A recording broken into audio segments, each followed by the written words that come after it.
right place. Not fun for a rider to see that type of thing. Not making any effort. We haven't heard from anybody riding. I don't think anybody is seriously injured by the fact there's no riders left there, but right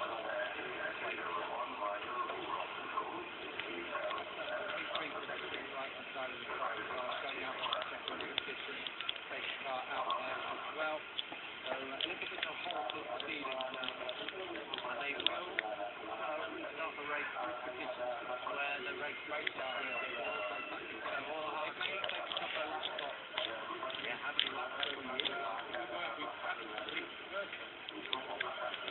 No, so that's interesting actually. Now I wonder if they are able to do that.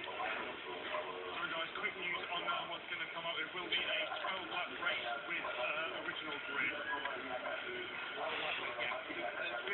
12 laps then of the Grand Prix, as you said, that's what they can do, just knock that down. So the time has been lost. It's going to be down to that crash that we saw. And let's hope everyone's okay. And I wonder, that's something maybe you can have a look at, Dylan. I wonder if any of the teams have maybe tried different tyres, Ya, GP Mania seperti yang tadi terlihat juga di layar kaca Anda, memang tadi terjadi red flag. Nah, untuk Matteo, tadi kita juga sama-sama melihat sedikit susah ya untuk tahu siapa tadi yang pertama memulai crash tadi. Tapi bisa jelasin sedikit? Ya, saya jelasin bahwa Moto2 adalah kelas di mana banyak sekali pembalapnya yang start. Apalagi di sini di Malaysia banyak wildcard.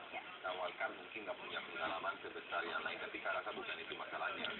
Kalau lebih dari 30 motor, 40 motor start dan di tikungan awal-awalnya itu sangat bahaya dan harus berhati-hati. Kita udah pernah, bukan pertama kali kita lihat Moto2 dan bukan pertama kali yang terjadi seperti ini.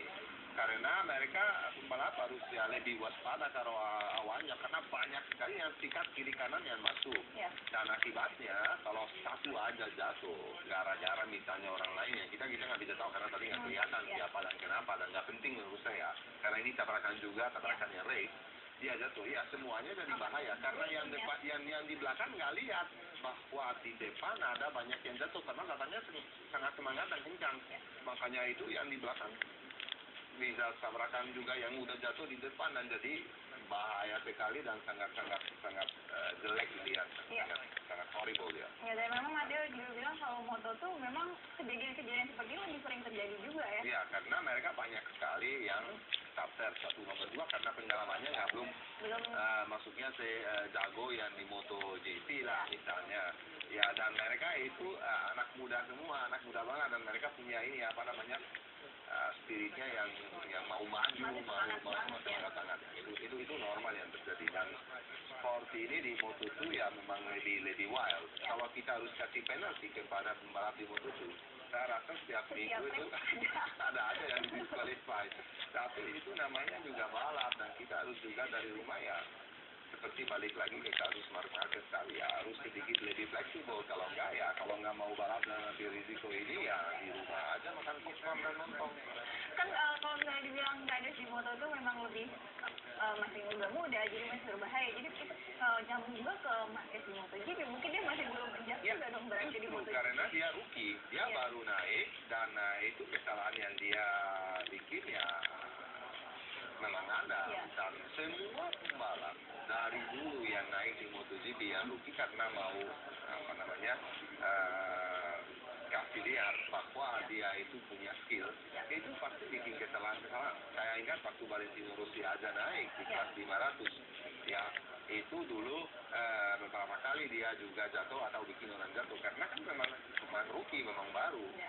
Terus saya mau bicara soal masalah ini karena apa namanya, jangan sampai sport ini terjadi sesuatu yang saya mengerti bahwa ada safety commission yang kerja di MotoGP supaya dia menjaga bahwa race-track di dunia di mana akan MotoGP turun akan safe, dan mereka punya safety itu yang sangat tinggi, standar safety itu harus luar biasa, dan itu bagus banget dia punya asosiasi yang kerja sama keras sekali. Salah satunya yang untuk safety itu adalah Loris Capirossi sekarang ya, sama Franco Uncini pembalap yang pernah juara dunia yang zaman dulu, pembalap menjadi yang zaman dulu, dan dia udah lama banget kerja di safety commission MotoGP.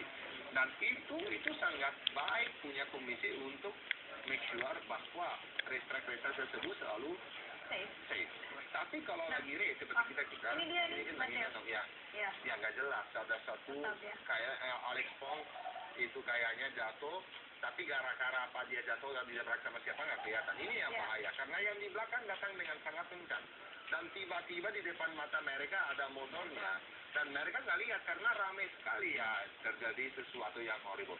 Tabrakan yang kayak begini yang bisa bikin pembalap cedera yang fatal, Lumayan fatal. yang lumayan fatal, yang ya seperti sekarang aduh datang lagi dia nggak lihat, Iya. ya saya kenapa ya saya makanya kenapa selalu terjadi di tempat yang kayak begini ya, padahal restriknya Emang sangat race yang manly banget. Tadi seperti iya well ini karena memang restriknya itu sangat lebar dan apa itu memang kebetulan aja yang terjadi. Moto2